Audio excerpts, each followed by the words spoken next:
Our keynote speaker, Professor Dr. Zafar Iqbal, does not require any introduction. He is very well known amongst the mass communication scholars. Dr. Zafar Iqbal has more than 20 years of teaching experience. He has received doctorate in mass communication with specialization in media and government relations. He is serving at International Islamic University, Islamabad as Dean Social Sciences and has numerous research publications in reputed national and international journals. I would request Professor Dr. Zafar Iqbal on podium to deliver his keynote speech. Sir.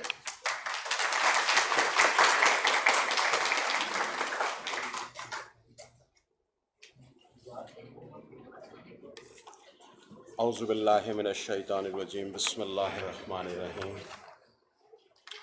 Working Rector, Pro-Rector, Dean Faculty of Arts and Social Sciences, distinguished presenters, scholars from various universities, teachers, students, ladies and gentlemen, Assalamu alaikum wa rahmatullahi wa barakatuh.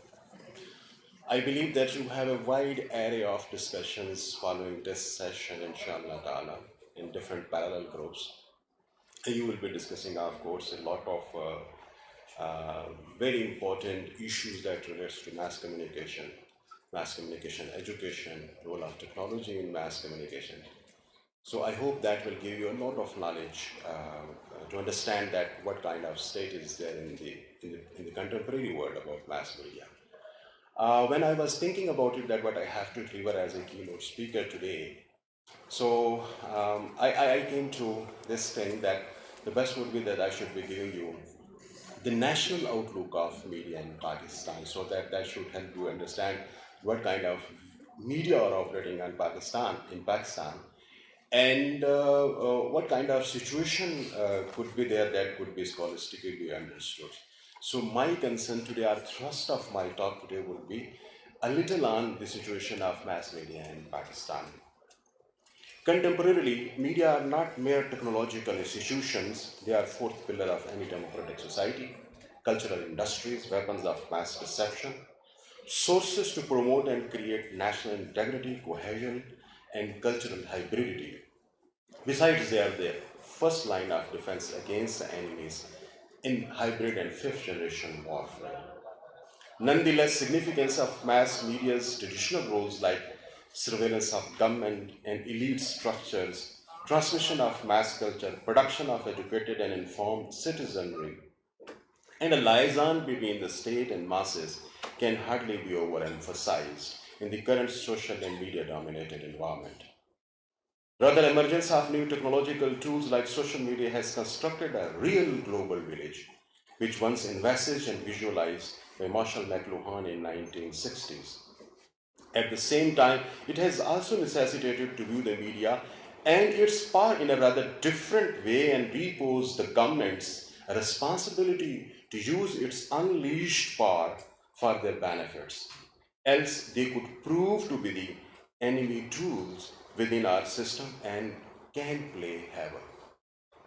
Emphasizing the vitality of mass media in a society, over 2 centuries ago, Edmund Burke, an Irish statesman and political philosopher, said in his parliamentary speech in British House of Commons in 1787 that press, at that time press was infectious for the entire media, that press gallery in the parliament, he said that they were far more important than other estates of democracy and a state.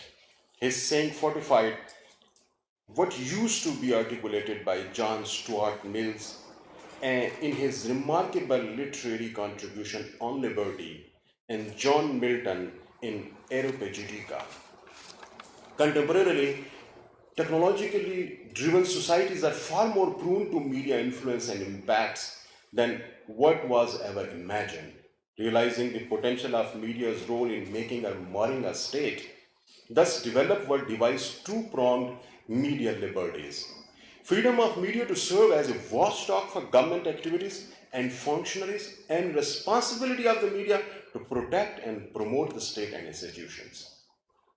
Literature available on media's role in these dimensions clearly indicate that the success of those states in the world politics. Rather, contemporary theorists applauded the role of media where it confronted or conformed to the fundamental principles and functions of the state, even in case of subjugation, and at the same time making the governments responsible for their deeds, whether good or bad. Nonetheless, developing worlds could not have much out of these lessons. Mass media remained unbridled or unrestricted or partially controlled by the governments to help them achieve the tiny and myopic designs of the short-sighted rulers.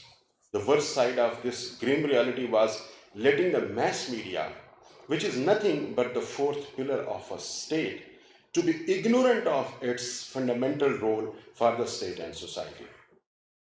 Devoid of any cognizance of its responsibility towards the people and the state, media have more often than not been found to be serving the political players of the system and eventually becoming partners of the political conflict in developing societies, thus causing irreparable damage to the state and polity equally. Pakistan seems to be following this path, unfortunately. Mass media are gravely entrusted in confrontational politics of the system and serving the individuals to their best. The role that media had been desired to be playing for the state and society does not seem to be in place at all. It has clearly lopsided the politics and governments, praising and bashing the eventually causing harm to the stability of the state. This lamentable state of affairs in Pakistan ushered a rat race of owning and operating media among the powerful elite of the system, taking mass media into personal regimes, then making it appear as a social institution having demonstrable responsibility to state and society. This visible difference of media responsibility and freedom in Pakistan has gone bleak due to the entrepreneurial influence of the powerful individuals in the system. This includes media responsibility towards states and individuals and society, and its freedom towards praising or criticizing the government's action, policies, and its functionaries. That's why we do not see much of the media's role in protecting and promoting the aspirations of the society, its culture, and its state. But most of its time and space is consumed either in defending or promoting its funders or furthering the conflict in the system. Very unfortunately. Time is not yet over for our media and its system to be primarily responsible to the state, society, and its culture, and secondarily becoming a fundamental and functional part of a democratic society. Nevertheless, the process had yet to take place as a kickstart. Pakistan's media scene has enough space to offer a public sphere for such debates where media may be provided with constructive critique of its role, its freedoms domains, and responsibility areas for its state and society. Public and private media of all sorts could prove to be important conduits to initiate institutionalization process of mass media to becoming a fourth pillar of the state, and not by falling an easy prey to our enemies to use it against the country, its institutions, and society as a tool in the fifth generation and hybrid warfare. Media are elephants in a china shop. If they are completely deregulated and devoid of sensitivities towards national interest and concerns, no society can be imagined without media and also cannot progress without vibrant and dynamic media system in the contemporary times. As media have become extremely diverse in nature due to the unprecedented technological development recently, hence media convergence and integration of its policy tinges are essentially required to be knitted for making media of all sorts assisting to achieve overall objectives of national development and cohesion.